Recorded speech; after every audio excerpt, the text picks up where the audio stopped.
ভূতবাগানের কথামালায় আজকের গল্প সুনীল গঙ্গোপাধ্যায় রচিত অন্ধকারে গোলাপ বাগান। 7:30টার সময় মাস্টারমশাই আসবেন। ঠিক 7:20 আলো নিভে গেল। এখন লণ্ঠন জ্বালতে হবে। ঘরে 3তলার ঠিক জানলার ধারেই সুজয়ের পড়ার টেবিল। সে সেখানেই বসে রইল চুপ করে। জানালার বাইরে গোটা কলকাতাটাই অন্ধকার। দোতলায় মায়ের গলা শোনা যাচ্ছে। মা শিবুকে বলল হেরিকেন জ্বালতে। শিবু বললে দেশলাই খুঁজে পাচ্ছি না। রোজ এরকম হয়। আলো নিভে গেলে তখন আর দেশলাই কিংবা টর্চ খুঁজে পাওয়া যায় না। একটা 4 ব্যাটারির বড় টর্চ আছে, খুব জোরালো আলো হয়। সেই টর্চটা কোথায়? সুজয় চোখ বুজে ভাববার চেষ্টা করল। চোখ বুজলে সে অনেক কিছু দেখতে পায়, কিন্তু চোখ বুজে সুজয় একটা অন্য দৃশ্য দেখল, ঠিক যেন সিনেমার ছবির মতো। অন্ধকারে মাঠের মধ্যে দিয়ে টর্চ হাতে হেঁটে আসছে একজন লোক। লোকটির মুখ দেখা যাচ্ছে না। টর্চের আলোয় মাঝে মাঝে দেখা যাচ্ছে শুধু লোকটির পায়ের সাদা কেটস জুতো। তার প্যান্টের রং হলদে। লোকটি হাঁটছে খুব তাড়াতাড়ি। টর্চের আলো পড়ছে এদিকে ওদিকে। মাঠ তো নয়, এটা একটা বাগান। টর্চের আলোয় দেখা যাচ্ছে অনেকগুলো নানা রকম ফুল গাছ। লোকটি এক একটি গাছের ওপর আলো ফেলে দেখছে। তারপর আলোটা একটি গোলাপ ফুল ফুটে আছে সেই গাছে গিয়ে পড়ল। এবার লোকটি হাঁটু গেড়ে বসল সেই গাছটির কাছে। এখনও লোকটির মুখ দেখা যাচ্ছে না। গায়ে একটা ডোরাকাটা হাওয়াই শার্ট।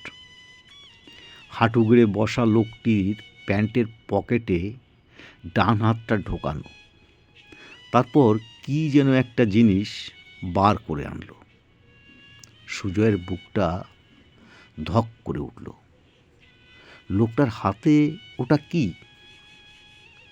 টর্চটা মাটিতে রাখল। তারপর 2 হাত দিয়ে সেই জিনিসটা আলোর সামনে আসতেই দেখা গেল একটা গোটানো ছুরি। সেটার ফলাটা টেনে খুলে ফেলতেই ঝকঝক করে উঠল আলোয়। দূরে একটা কুকুর ডাকছে। ডাকতে ডাকতে কুকুরটা যেন এগিয়ে আসছে কাছে। এই যে হেরিকেন এনেছি। সুজয় চমকে উঠতেই ঘোর কেটে গেল তার। শিবু হ্যারিকেন নিয়ে এসেছে। সুজয়ের একটু রাগ হলো। ইস, নষ্ট হয়ে গেল ছবিটা। একতলায় একটা কুকুর ডাকছে। এত চেনা ডাক। সুজয়ের নিজের কুকুর ডুঙ্গাজাত অ্যালসেসিয়ান। খুব শান্ত কুকুর। খুব লোক দেখলে ভয় পায়। ডুঙ্গা সহজে ডাকে না। এখন হঠাৎ ডাকছে কেন?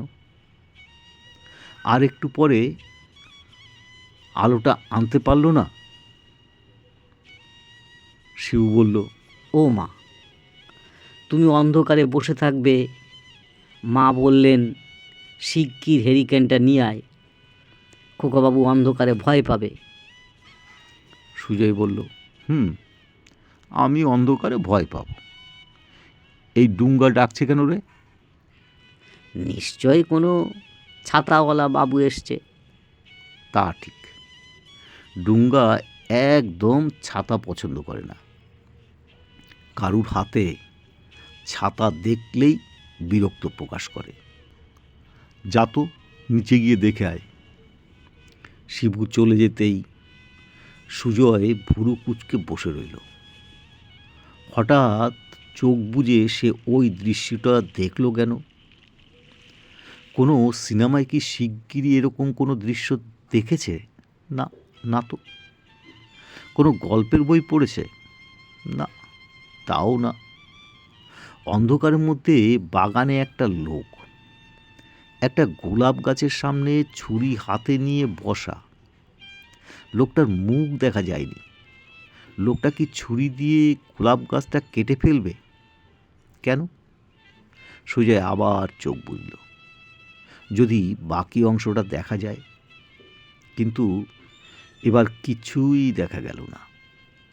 এমনি চোখ বুজলে সে যেরকম হয় সেই রকম।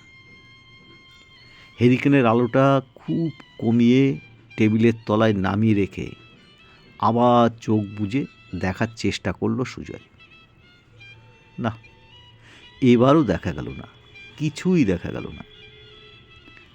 দরজার কাছে আওয়াজ হতেই সুজয় চোখ তুলে তাকালো। মাস্টারমশাই এসেছেন, হাতে একটা ছাতা। কি সুজয়, হেরিকেনটা নামিয়ে রেখেছো কেন? সুজয় উঠে দাঁড়িয়ে হেরিকেনটা তুলে বলল, আসুন তপনদা, আপনি আজ আবার ছাতা নিয়ে এসেছেন। সুজয় পড়ে ক্লাস 9-এ, আর মাস্টারমশাই সবেমাত্র MA পাশ করেছে। প্যান্ট শার্ট পরনে, আর খুব লবঙ্গ খেতে ভালোবাসেন, তাই সব সময় মুখে লবঙ্গ। মাস্টারমশাই বললেন, বাহ, বৃষ্টি হলেও ছাতা আনতে পারবো না? তোমার কুকুর একেবারে ঘেউ ঘেউ করে ঝাঁপিয়ে পড়েছিল। চেনে, এত দিন ধরে দেখছে। এই ডুঙ্গা যে সুজয়ের কত বড় বন্ধু তা তো মাস্টারমশাই জানেন না। ডুঙ্গার মনে কোনো কষ্ট হলে সুজয় সহ্য করতে পারে না। বৃষ্টি হচ্ছে বুঝি? আমাদের পাড়ায় তো তুমুল বৃষ্টি। তোমাদের এখানেও টিপ টিপ করে শুরু হয়েছে। সুজয় জানলা দিয়ে বাইরে হাত বাড়িয়ে দেখল, সত্যি গুড়ি গুড়ি বৃষ্টি পড়ছে। অমনি সুজয়ের মনে পড়ল, অন্ধকার বাগানে যে লোকটা সাদা কেটস পরে হাঁটছিল তার জুতোয় কোনো কাদা ছিল না। চেয়ার টেনে বসে মাস্টারমশাই বললেন, যে অঙ্কগুলো দিয়েছিলাম করেছো? সুজয় খাতা বের করল, কিন্তু পড়াশোনায় আজ তার মন বসছে না, যদিও সামনেই পরীক্ষা। একসময় মাস্টারমশাই বললেন, এ কি সুজয়, মন দিচ্ছ না কেন? কতবার বলেছি লিখতে, তুমি পেন্সিল হাতে বসে আছো। সুজয় লজ্জা পেয়ে বলল, ওহ, এই যে লিখছি। কি যেন বলেছিলেন তপনদা? মাস্টারমশাই বললেন, তোমার আর দোষ কি? ওই হেরিকেনের আলোতে কি আর পড়া যায়? পাখা বন্ধ, যা গরম। পরশু তো রবিবার, সেদিন দুপুরে আসবো। 1 ঘন্টার মধ্যেই মাস্টারমশাই চলে গেলেন। ঠিক এর পরেই সুজয়ের খাবারের ডাক পড়ল। খাওয়া দাওয়া হয়ে গেলে রোজ খানিকক্ষণ ডুঙ্গাকে নিয়ে ঘুরে বেড়ায়। শহরের এদিকটা তখনও অন্ধকার, বৃষ্টি এখনও টিপটিপ করে পড়ছে। ডুঙ্গা জলে ভিজতে চায় না, গায়ে একটু জল লাগলেই দুকান লটপট করে গা ঝাড়া দেয় খুব জোরে। সুতরাং আজ আর ছাদে ঘোরা যাবে না। সুতরাং ডুঙ্গাকে নিয়ে সুজয় চিলেকোঠায় বসে রইল। ডুঙ্গায় একবার করে বাইরে মুখ বাড়ায়, আর নাকে বৃষ্টি লাগলেই ফিরে আসে। সুজয়ের আবার মনে পড়ল সেই দৃশ্যটা। সুজয় মাঝে মাঝেই চোখ বুজে এরকম সব জিনিস দেখতে পায়। কখন যে দেখবে ঠিক নেই। একদিন কিছুই দেখে না, দৃশ্যগুলো নানা রকম হয়। পাহাড়ের পাশের সরু রাস্তা দিয়ে সাইকেল চালিয়ে যাচ্ছে 3 জন ছেলে। জঙ্গলের মধ্যে একটা গাছ ভেঙে পড়ল মরমর করে। একটা ফুলের পাপড়ি দুলছে আস্তে আস্তে, আর একটা মৌমাছি বো বো করে ঘুরছে তার পাশে। সোনারপুরে ওর ছোট মামার বাড়িতে গোয়াল ঘরে একটা শেয়াল ঢুকে বসে আছে। 2টো গরু ডাকছে হাম্বা হাম্বা। চোখ বুজে সুজয় যে দৃশ্যগুলি দেখে তা সে কিন্তু আগে সত্যি সত্যি দেখেনি কখনো। চোখ বুঝলে দৃশ্যগুলি কোথা থেকে এসে যায় কে জানে। একবার সে দেখেছিল সম্রাট আওরঙ্গজেবের সভায় দাঁড়িয়ে কথা বলছে শিবাজি, একেবারে সিনেমার মতো স্পষ্ট। এসব কথা অন্য কারুকে বললে তারা বিশ্বাস করে না। স্কুলের বন্ধুদের 2-1বার বলতে গেছে, তারা অমনি বলেছে যা যা, খুব গাজা দিচ্ছিল। অনেকগুলো ঘটনা মিলে যায়। সোনারপুর থেকে ছোট মামা এসে সুজয়ের মাকে বলেছে, জানো মেজদি, পরশুদিন কী কাণ্ড! কোথা থেকে একটা শেয়াল এসে আমাদের গোয়ালঘরটায় ঢুকে পড়ে। সুজয় উত্তেজিতভাবে বলেছিল, জানি, আমি জানি, 2টো গরু ভয় পেয়ে খুব ডেকেছিল। ছোট মামা ভুরু কুচকে বলেছিল, তুই জানিস মানে? পরশু রাত্রিরের ব্যাপার, এর মধ্যে তো কেউ আসেনি সোনারপুর থেকে। সুজয় তবু বলেছিল, হ্যাঁ আমি জানি, তোমরা সবাই মিলে তাড়া করলে। শেয়ালটা দৌড়ে পালাবার সময় কে একজন লাঠি ছুঁড়ে মারল, কিন্তু ওর গায়ে লাগেনি। ছোট মামা হাসতে হাসতে বলেছিল, মেজদি, তোমার ছেলেটা কিন্তু খুব গল্প বলতে পারে। আমি সেই শেয়ালের কথা বলছি। বিশ্বাস করে না, কেউ বিশ্বাস করে না। গল্প নয়, সুজয় যে ওই দৃশ্যটা সত্যিই দেখেছিল পরশুদিন, তা কারুকে বিশ্বাস করানো যাবে না। তাহলে অন্ধকার বাগানে টর্চ সাথে লোকটি যে একটা গোলাপ ফুলের সামনে বসলো, সে দৃশ্যটাও সত্যি। ওরকম গোলাপ বাগান কোথায় আছে? কলকাতায় কি থাকতে পারে? তা পারে নিশ্চয়ই, কিন্তু আজ কলকাতায় বৃষ্টি নেই। তাহলে কি দূরে কোনো জায়গায়? সোনারপুরে ছোটমার বাড়িতে কি বাগান আছে? 2 মাস আগে সুজয় যখন সেখানে বেড়াতে গিয়েছিল, তখন দেখেছিল ছোট মামাদের বাড়ির সামনে বেগুন গাছের ক্ষেত। এত তাড়াতাড়ি কি সেখানে বেগুন গাছ তুলে গোলাপ ফুলের গাছ হতে পারে? না। নিচে নেমে সুজয় মাকে জিজ্ঞাসা করল, মা, আমাদের চেনাশোনা কারোর বাড়িতে ফুল বাগান আছে? এত বড় বড় গোলাপ ফুল ফোটে? মা অবাক হয়ে বললেন, ফুল বাগান? কাদের ফুল বাগান আছে? হঠাৎ এই কথা জিজ্ঞাসা করছিস কেন? সুজয় বলল, না, এমনিতে। 3 তলার ঘরে সুজয় একলাই শয়। ঘুমোবার আগে সুজয় চোখ বুজে অনেক চেষ্টা করলো সেই দৃশ্যটা আর একবার দেখবার, কিন্তু একবার স্বপ্ন ভেঙে গেলে আর জোড়া লাগে না। সেই রকম সেই দৃশ্যটাও আর ফিরে এলো না। সকালবেলা মা সুজয়কে ডাকতে এসে দেখল সুজয়ের ঘুমন্ত মুখে কীরকম যেন অস্বস্তির ভাব নেমে আছে। ভুরু দুটো কোঁচকানো, যেন ঘুমিয়ে সে কিছু চিন্তা করছে। একটু কি অন্যরকম দেখলেই মায়েদের প্রথমেই ভাবনা হয় ছেলের জ্বর হয়েছে কি না। মা সুজয়ের কপালে হাত রাখলেন, না, জ্বর নেই তো। এই সুজয়, ওঠ। 2বার ডাকতেই সুজয়ের চোখ মেলল। হ্যাঁ রে, তুই ঘুমিয়ে ঘুমিয়ে কী ভাবছিলি? কই, কিছু না তো।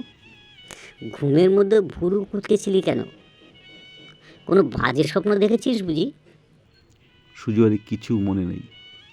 অনেক স্বপ্ন সকালে উঠে আর মনে পড়ে না। কিন্তু সুজয় জেগে জেগে চোখ বুজে যে দৃশ্যগুলো দেখে সেগুলো তার ঠিক মনে থাকে। সুজয়ের স্কুল 10:30টায়। বাবা অফিস যাবার সময় সুজয়কে স্কুলে নামিয়ে দিয়ে যান। সুজয়কে বাবার সঙ্গে সঙ্গে 9:30টার মধ্যেই বেরিয়ে পড়তে হয়। সেই জন্য সকালের জলখাবার খেয়ে নেওয়ার পর 1 ঘন্টা পড়তে না পড়তেই তাকে যেতে হয় স্নান করতে। পুরনো আমলের বাড়ি তো, তাই সুজয়ের ঘরটা বিরাট। এই স্নানের ঘরটা সুজয়ের খুব ভালো লাগে। দরজাটা বন্ধ করলে একা একা নিরিবিলি লাগে। এখানে অনেক কিছু চিন্তা করা যায়।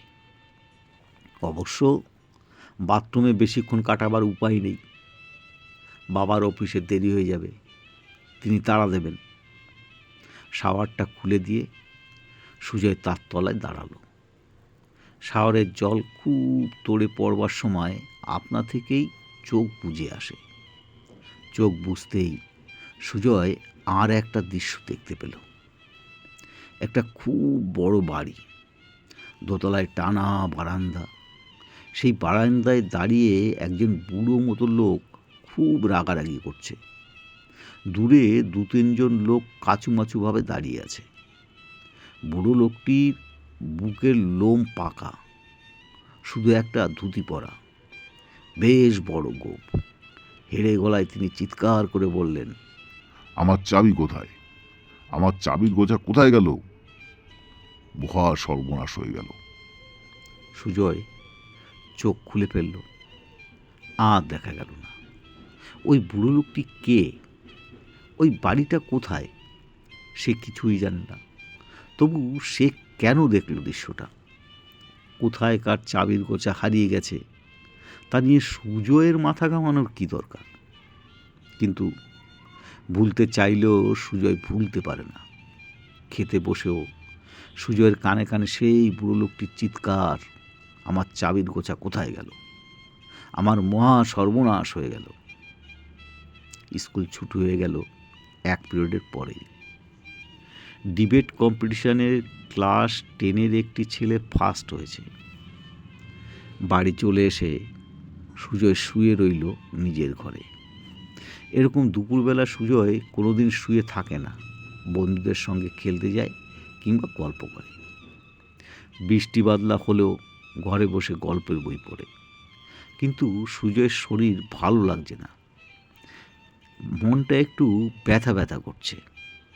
সুজয় শুয়ে রইল চোখ বুজে।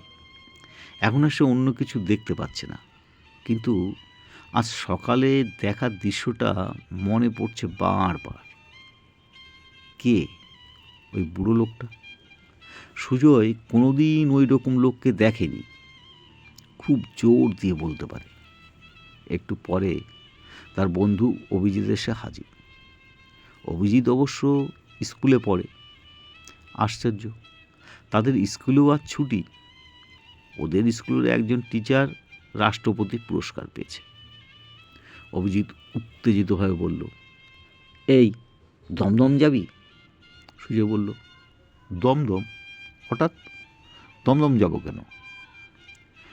দমদমে আমার মামার বাড়ি, আজ ওখানে থাকবো, কাল চলে আসবো।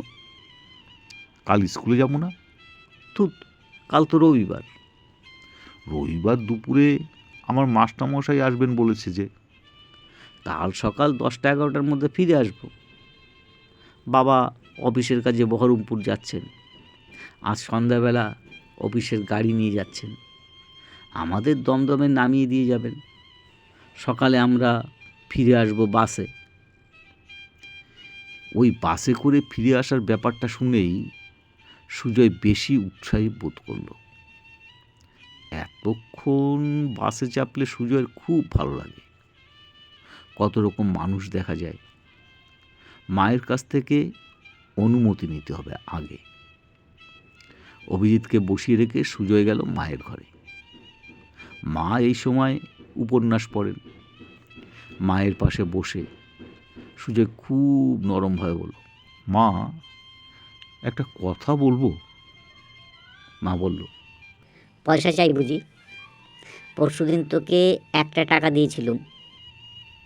না মা, পয়সা না, অভিজিৎ বলেতে এসছে। একটু পরেই মা রাজি হয়ে গেল। ওরা বেরিয়ে পড়ল বিকেল 5টার মধ্যে। অভিজিৎদের মামার বাড়ি নাগের বাজার ছাড়িয়ে অনেকটা দূরে। পৌঁছতে বেজে গেল 6:30। সন্ধ্যা নেমে এসছে। সুজয়ের বাবা গাড়ি থেকে নামলেন না। গেটের কাছে ওদের ছেড়ে দিয়ে চলে গেলেন গাড়ি ঘুরিয়ে। মস্ত বড় লোহার গেট, সামনে খানিকটা লন, সামনের দিকে সুরকি বেছানো রাস্তা। গেটটা খুলতেই ক্যাচ করে একটা শব্দ হলো। অমনি দোতলা থেকে কে যেন গম্ভীর গলায় জিজ্ঞাসা করলো, কে? অভিজিৎ বলল, আমি আমি কে? আমি অভিজিৎ, খোকন। দাদু, আমি খোকন, বালিগঞ্জ থেকে এসেছি। ও খোকন, আয়, কার সঙ্গে এলি? কারুকে কিন্তু দেখা যাচ্ছে না, শুধু কথা শোনা যাচ্ছে। দুজনে চলে এলো বৈঠকখানায়। খুব বড় বাড়ি, কিন্তু কেমন যেন ফাঁকা ফাঁকা। একজন বয়স্কা মহিলা একতলায় একটা ঘর থেকে বেরিয়ে এসে বললেন, আরে খোকা বাবু যে, এসো এসো, সঙ্গে এটিকে। অভিজিৎ বলল, আমার বন্ধু সুজয়, বড় মাসিমা। কেমন আছো তুমি? অভিজিৎ সেই মাসিমার পায়ে হাত দিয়ে প্রণাম করতেই সুজয়ও প্রণাম করল। যদিও এটা অভিজিতের মামার বাড়ি, কিন্তু মামারা এখানে কেউ নেই। এক মামা বিলেতে আর এক মামা দিল্লিতে। এখানে থাকেন সুজয়ের দাদু আর দিদিমা, আর এই মহিলাটি দূর সম্পর্কের মাসি। অভিজিৎকে সেই মাসি তার ঘরে নিয়ে বসাতে চাইছিল। অভিজিৎ বলল, দাঁড়াও, দাদুকে প্রণাম করে আসি। মাসিমা বললেন, দেখিস সাবধান, কর্তার মেজাজ খুব খারাপ হয়ে আছে। সুজয়কে নিয়ে অভিজিৎ সিঁড়ি দিয়ে উঠে এলো বারান্দার একটা ঘরে। টিমটিমে আলো জ্বলছে। সেই বারান্দার ঠিক মাঝখানে দাঁড়িয়ে আছে একজন বুড়ো লোক। তাকে দেখেই থমকে দাঁড়িয়ে গেল সুজয়। তার বুকের মধ্যে ছমছম শব্দ হচ্ছে। জীবনে এমন অবাক সে কখনো হয়নি। এই তো সেই লম্বা বড় বারান্দা, আর এই বুড়ো লোকটাই তো সে কাল দেখতে পেয়েছিল বাথরুমে চোখ বুজে যখন ছিল। ইনি তো চাবি হারিয়ে গেছে বলে চেঁচাচ্ছিলেন। অভিজিৎ বলল, কি হলো, দাঁড়ালি কেন? উনি আমার দাদু। সুজয় আর অভিজিৎ গিয়ে প্রণাম করলো তাকে। অভিজিৎ বলল, দাদু, এ আমার বন্ধু সুজয়। দাদু বললেন, তোর মা কেমন আছে? সে এলো না কেন? আজ আমার সর্বনাশ হয়ে গেছে রে। আমার চাবির ছড়া হারিয়ে গেছে। সিন্দুকের চাবি, ট্যাঙ্কের চাবি, ব্যাংকের লকারের চাবি সব একসঙ্গে ছিল। সুজয়ের বুকের মধ্যে টিপ টিপ করছে। সে জানতো ঠিক মিলে যাবে, চাবির গোছা মিলে যাবেই। অভিজিতের দাদুর বুকের সব চুল পাকা। অভিজিৎ বলল, কখন হারালো দাদু? এই তো সকালবেলা। কি কাণ্ড দেখ না, নিশ্চয়ই কেউ বদ মতলবে লুকিয়ে রেখেছে।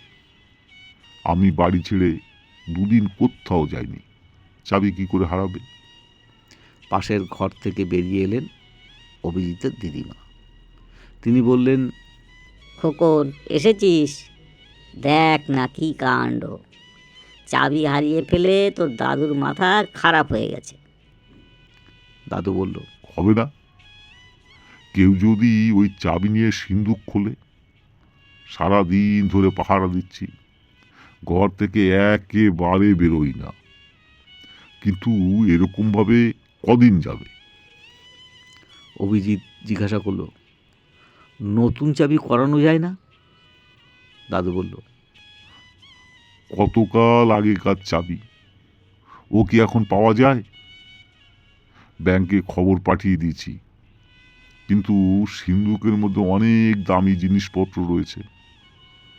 দিদিমা বললেন, ওরা ছেলে মানুষ, ওরা আর কি করবে তার? আয় তোরা, আয় ঘরে আয়। এই ছেলেটি কে? তোমার নাম কি? সুজয় কথা বলতে গেল, কিন্তু তার গলা দিয়ে যেন আওয়াজই বেরোল না। অতি কষ্টে নিজের নামটা বলল। দিদিমা ডাকলেন, রজত, রজত। 20-22 বছর বয়সের একটি ফিটফাট চেহারার ছেলে এলো সেই ডাক শুনে। দিদিমা বললেন, রজত, এদের জন্য মিষ্টি নিয়ে আসো। ঠাকুরকে বলো মাংস রাখতে, ওরা আজ এখানে খাবে। ছেলেটি চলে গেলে অভিজিৎ জিজ্ঞাসা করলো, দিদিমা, ও কে? ওকে তো আগে দেখিনি। দিদিমা বললেন, সেই যে মুর্শিদাবাদ গিয়েছিলাম, সেখান থেকে ওকে এনেছি।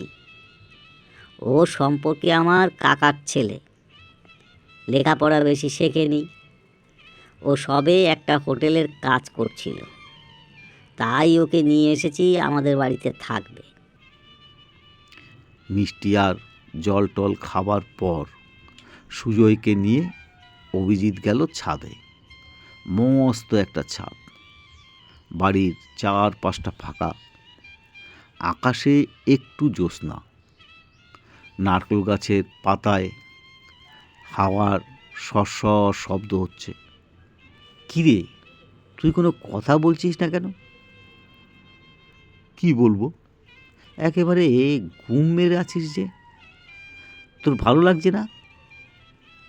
সুজয় তখন ভাবছে, সে যে আজ এখানে আসবে তার তো কোনো ঠিক ছিল না আগে থেকে। তবু সে এই বাড়িতে তার বন্ধু দাদুর চাবি হারানোর দৃশ্যটা দেখল কেন? কেন আগে থেকে দেখলো? দেখেই বা কী লাভ হলো? অভিজিৎ বলল, এই বাড়ির পিছনের দিকটা একটা বেশ বড় বাগান আছে, দেখতে যাবি? সুজয় চমকে উঠে বলল, বাগান? হ্যাঁ, খুব চমৎকার বাগান। দাদুর খুব ফুল গাছের শখ। যাবি এক্ষুনি? অভিজিৎ একটা টর্চ চেয়ে নিল দিদির কাছ থেকে।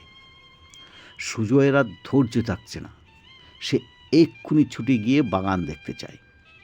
ঠিক সেই বাগানটাই কিনা তা বুঝতে পারল না সুজয়। অন্ধকারের মধ্যে সুজয় শুধু টর্চের আলোয় কয়েকটা গাছ দেখেছিল। সেটা যে কোনো বাগান হতে পারে, তাছাড়া বাগানে ছুরি হাতে একটা লোকের সঙ্গে অভিজিতের দাদুর সিন্ধুকের চাবি হারাবার সম্পর্ক কী? অভিজিতের হাত থেকে টর্চটা নিয়ে সুজয় প্রত্যেকটা ফুল গাছের উপর আলো ফেলতে লাগলো। বেশিক্ষণ খুঁজতে হলো না, সুজয় দেখতে পেল একটা গোলাপ গাছে ফুটে আছে 3টি গোলাপ ফুল, সাদা গোলাপ। কোনো সন্দেহ নেই, কাল এই গোলাপ গাছটাকেই দেখেছিল সুজয়। অভিজিতের হাতে টর্চটা দিয়ে সে বলল, তুই একটু এগো, আমি জুতোর ফিতেটা বেঁধে নিচ্ছি। অভিজিৎ বলল, সামনেই একটা সুন্দর বেঞ্চ আছে, চল ওখানে বসে বেঁধে নিবি। তুই বেঞ্চে গিয়ে বস, আমি আসছি। অভিজিৎ এক পা এগোতেই সুজয় বসে পড়ল গোলাপ গাছটার পাশে। গোলাপ গাছ ধরে একটা হ্যাচকা টান দিতেই সেটা সব শুদ্ধ উঠে এলো মাটি থেকে। সুজয় কখনো গাছের একটা পাতা পর্যন্ত ছেড়ে না, গাছকে কষ্ট দিতে ওর কষ্ট হয়, কিন্তু এই গোলাপ গাছটার শেকড় কাঁটা। গাছটা তুলে ফেলে তার শেকড়ের কাছেই গর্তে হাত ঢোকালো সুজয়। সে যা ভেবেছিল তাই। সেখানে রয়েছে সুজয়ের দাদুর চাবির গোছা। সঙ্গে সঙ্গে পেছনে একটা পায়ের শব্দ পেয়ে সুজয় ঘাড় ঘুরিয়ে তাকালো। সে দেখতে পেল একটা সাদা কেটস জুতো, তারপর খাকি প্যান্ট। সেই রজত সুজয়কে মারবার জন্য একটা হাত তুলেছিল। তার আগেই সুজয় চেঁচিয়ে উঠল, অভিজিৎ, অভিজিৎ, আমি চাবি খুঁজে পেয়েছি। রজত থমকে দাঁড়ালো, তারপর পিছন ফিরে লাগালো দৌড়। এরপর রজতকে আর দেখতেই পাওয়া যায়নি। অভিজিৎ কাছে এসে বলল, চাবি?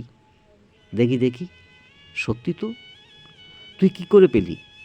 সুজয় বলল, আমার পায়ে হোঁচট লাগলো, আমি দেখলাম একটা চাবির গোছা।